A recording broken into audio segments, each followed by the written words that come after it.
Anything drizzled in hot honey sauce literally sets my soul on fire. And this vegan baked mac and cheese with these hot honey tenders was so bomb.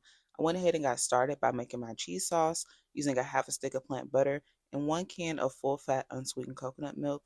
I go ahead and combine that until it's steaming and bubbling and get in 1 full bag of vegan cheese. I go ahead and mix that together until it is silky smooth like this. I do season my cheese sauce according to my personal preference and then stir in some cooked pasta. Once I have that well combined, I go ahead and layer this up in a dish, alternating between the noodles and cheese until it fills all the way up to the top.